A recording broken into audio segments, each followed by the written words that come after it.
Chapter 40. Moreover the Lord answered Job, and said, Shall he that reproveth contend with the Almighty? He that argues with God, let him answer it. Then Job answered the Lord, and said, Behold, I am of a small count. What shall I answer you? I lay my hand upon my mouth. Once have I spoken, but I will not answer again. Yea, twice, but I will proceed no further. Then the Lord answered Job out of the whirlwind, and said, Gird up your loins now like a man. I will demand of you, and declare you unto me. Wilt you even make void judgment? Wilt you condemn me that you mayest be justified? Or have you an arm like God? And canst you thunder with a voice like him? Deck yourself now with majesty and excellency, and array yourself with glory and beauty.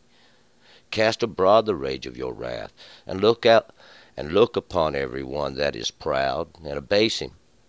Look on every one that is proud, and bring him low, and tread down the wicked in their place. Hide them in the dust together, bind their faces in the hidden place. Then will I also confess unto you that your own right hand can save you. Behold now Behemoth, which I made with you, he eateth grass as an ox. Lo, now his strength is in his loins, and his force in the stays of his body. He straineth his tail like a cedar, the sinews of his thighs are knit together. His bones are as pipes of brass, his gristles are like bars of iron. He is the beginning of the ways of God, and he only that made him can make his sword to approach unto him. Surely the mountains bring him forth food, and all the beasts of the field play there. He lieth under the lotus trees, in the covert of the reeds and fens. The lotus trees cover him with their shadow, the willows of the brook compass him about. Behold, if a river overflow, he trembleth not. He is confident, though the Jordan rush forth to his mouth. Shall any take him by his eyes, or pierce through his nose with the snare? Canst you draw out Leviathan with the fish hook, or press down his tongue with a cord? Canst you put a ring into his nose, or bore his jaw through with a hook? Will he make any supplications unto you, or will he speak soft words unto you? Will he make a covenant with you, that you shouldest take him for a servant forever? Or will you play with him as with a bird, or wilt you bind him for your maidens? Will the bands of the fishermen make a banquet of him? Will they part him among the merchants? Canst you fill his skin with barbed irons, or his head with fish spears? Lay your hand upon him. Think upon the battle. You wilt do so no more. All right, let's go back up to verse 1. And we will remember in the last chapter the Lord was speaking. He was questioning Job. He was questioning Job on just how much Job knows about. If he thinks he's considered everything and he has the understanding, like all the understanding, of course. Job's not claimed to be the all-knowing, but he claimed to know it just as much as these other guys did. But God wanted to know if Job knew the ways of the earth and how all things are, when the time of every animal is to bring forth, and the birth period of this period of life, this period of death, and who feeds all the animals, where does it all come from? And will the great animals, the wild animals, and who put them in their place? And will they come and serve you like these ones that we have that are domesticated? Who give the horse his strength, and why does the horse have his strength? All these things that we would find out is knowledge and understanding, and it just keeps coming and coming. And the more you want to know, the more there is to know, and the more you know, the sooner or later the abundance of it would be overwhelming, to the point that you would probably start to forget things that you know. We'll find out man's just not going to live forever, and all understanding and all knowledge is really not relative to man. That which is necessary, that we would use, that which we have to have is what would be necessary, and we should not that we should limit ourselves to that amount of understanding, but we should dwell on it more often than that which is unnecessary.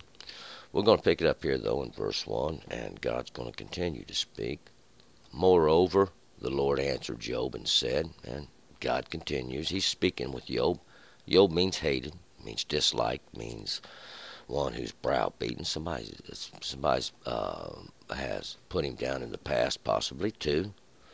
Shall he that reproveth contend with the Almighty, and he that argues with God, let him answer it. So now this one, shall he that reproves contend with the Almighty? This one that reproves, this one who corrects, this one who is the corrector, we might say, this one who contends, this one who strives with the Almighty, the corrector, even one who disciplines self, one who is always reproving, one who tries to correct for error, and to contend with God, to strive with God, is to be inwardly trying to control the ways of the flesh. But this one who's arguing with God, this one who says, that he's done nothing wrong, he's talking to Job directly. And let him be the one that answers it. 3.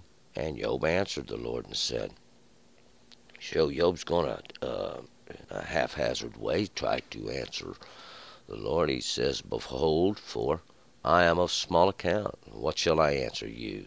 I lay my hand upon my mouth. And Job says, behold, now look, I'm just insignificant. I'm of a small account. What do I know compared to you? Of course, he is speaking to God himself. And Job says, I'll lay my hand upon my mouth. I'll take my works and cover up that which I poured out. I'll hide that which I've said. I'll make my speech of nothing compared to yours. 5. Once have I spoken, but I will not answer again. Yea, twice, but I will proceed no further. He says, once I have spoken, he just did, but twice now, to be a witness, he will not speak no further. 6. And the Lord answered Job out of the whirlwind and said, so once again out of this whirlwind, out of this whirling of time, out of this whirling of periods, out of the confusion of all things, this whirling, twisting, these distortions even, God's going to give Job some understanding. 7. Gird up your loins now, like a man, and I will demand of you and declare you unto me. So once again, gird up your loins like a man. Get a hold of yourself. Stand up. God's going to put some questions on you, and you're going to have the answers. 8. Will you even make void judgment? Will you condemn me that you mayest be justified?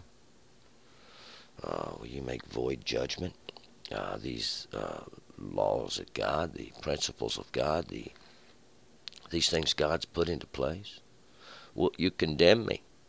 Will you put me down? Will you try to stand over me that you mayest be justified, that somehow you may be found correct in what you've done? 9. Or have you an arm like God? And canst you thunder with a voice like him? Or do you have an arm like God? Do you have abilities? Do you have strength like God does? Could you thunder with a voice like God? Could you thunder? This thunder, this sound of that lightning going forth, these judgments going forth, and do you have a voice like that? Do you have a voice that can sound out and make known your declarations? 10. Deck yourself now with majesty and excellency, and array yourself with glory and beauty. Well, deck yourself. Cover yourself, clothe yourself with majesty and excellency. This excellency, the greatness, your majesty, all your glory, that which makes your beauty known, and array yourself with your glory and beauty. Array yourself with your mightiness. Array yourself with all these things of beauty, greatness. These things we look at with joy, pleasantness, everything that's beautiful. 11.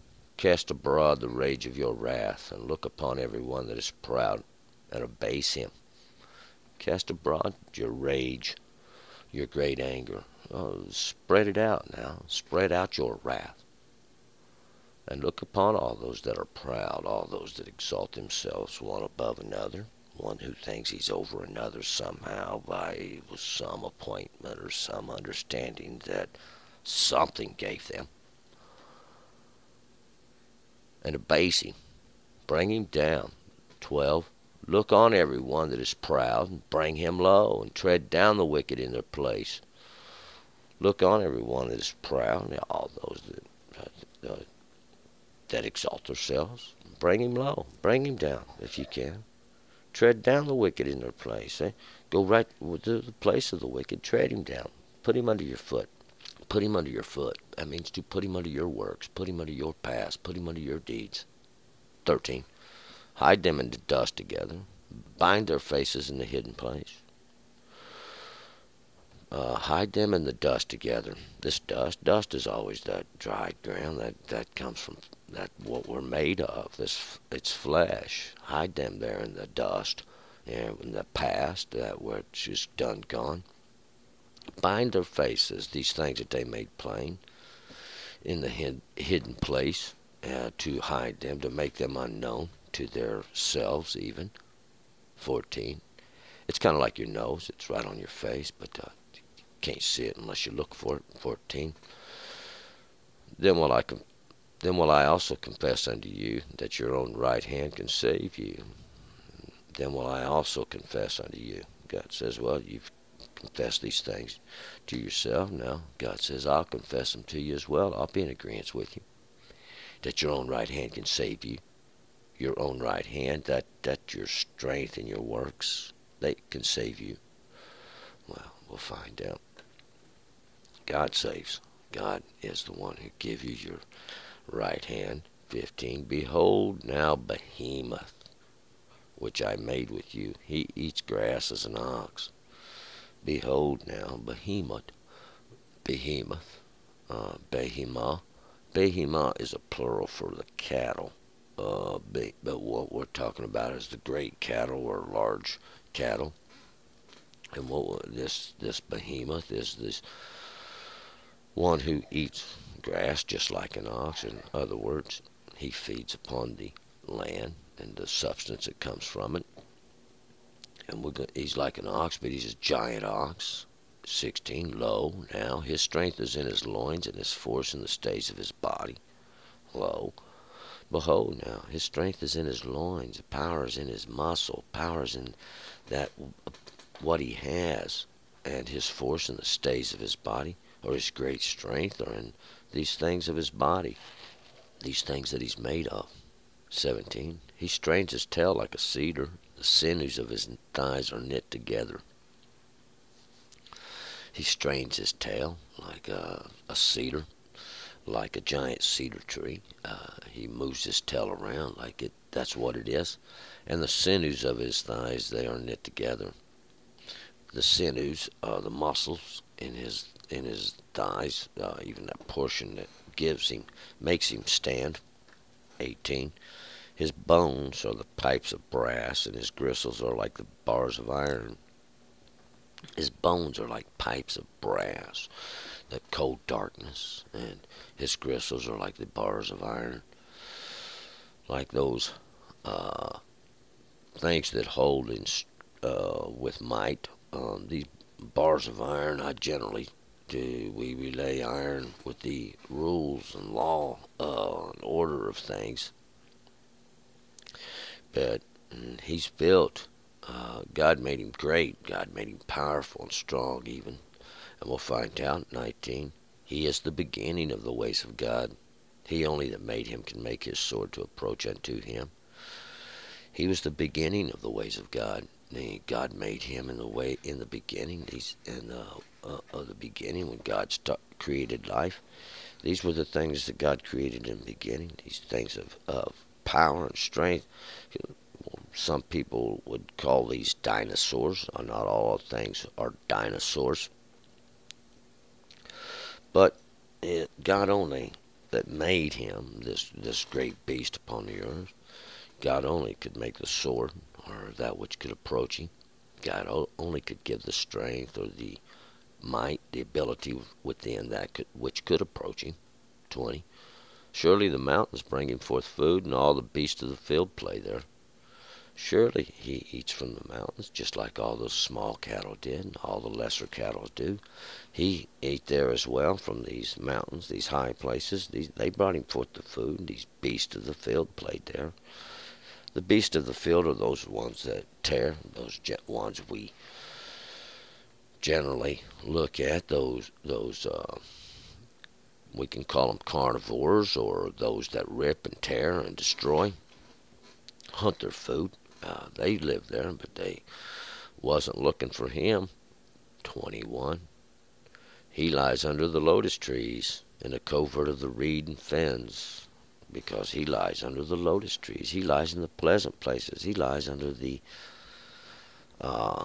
goodly places in the covert of the reed and fens, and hides there by the banks and the reeds and fens. These reeds that and fens, that it kind of, these things grow along the river. They grow along the waters that descend, and they spring forth, and that's where he makes his covert there. 22. The lotus trees cover him with their shadow. The willows of the brook compass him about. The lotus trees hide him. They cover him up with their shadow. All the pleasant things is hiding him there in the willows of the brook, and they compass him about. They surround him. Those things that weep, those things that are weeping there by the waters, and they surround him all around. He's hidden there in his covert. He has his place. We'll find God made even in the beginning. 23. Behold, if a river overflow, he trembleth not. He is confident.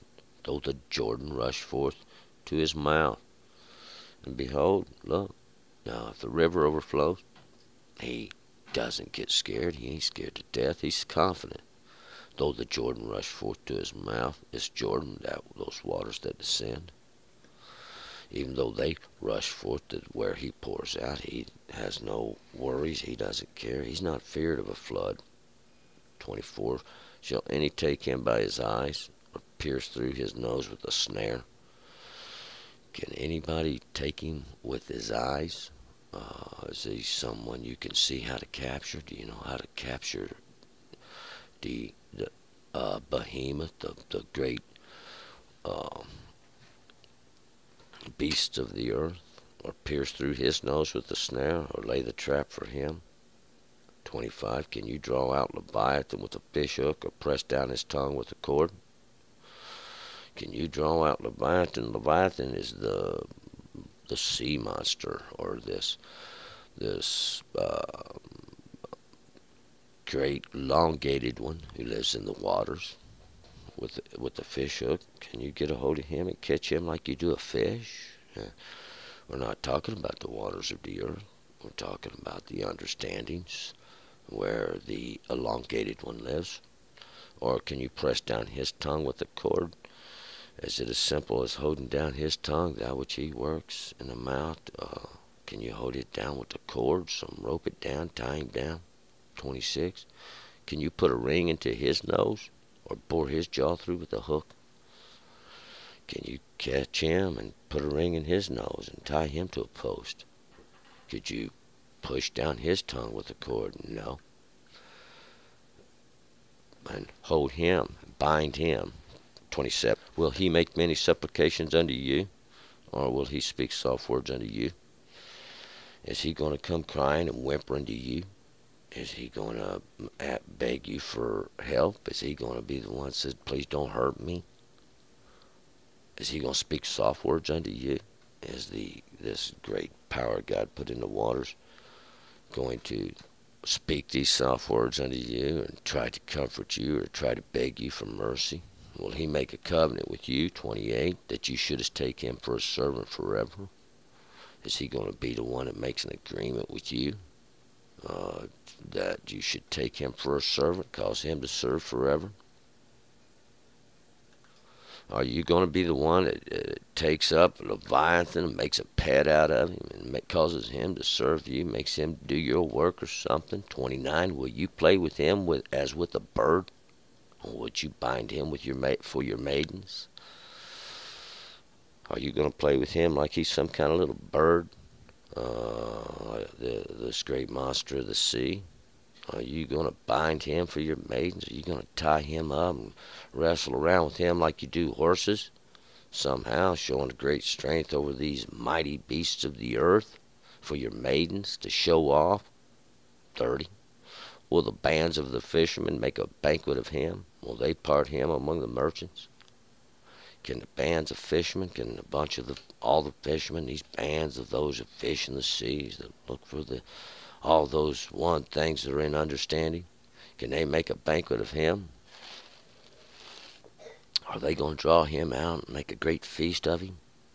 Or will they part among the merchants? Or will they part him? Are they going to cut him up, divide him out, like they do some of the other beasts of the earth, and sell his hide and sell his meat? 31. Can you fill his skin with barbed irons, or his head with the fish spears? Can you fill his skin, that which covers him, with barbed irons? Or can you take these things that men have made, and these barbs and these things of strength that men have made, bind him up? Will your laws hold him? Or his head with the fish's spears? Can you take his head, those understandings he got, and bring them forth with your hooks? 32. Lay your hand upon him. Think upon the battle. You wilt do so no more. Yeah, lay your works upon him. You go ahead and try to bind him with your works. You try to hold him back. You try to manage him. That great monster of the sea, or this one who lives in all the understandings, this one of fear, this one of darkness, this monster of the parable. Yeah, you can lay your hand upon him. Put your works on him, and we'll find out. You will do so no more. He will slay you. He will have his way with you. We're going to move forward. Chapter 41. Turn and return.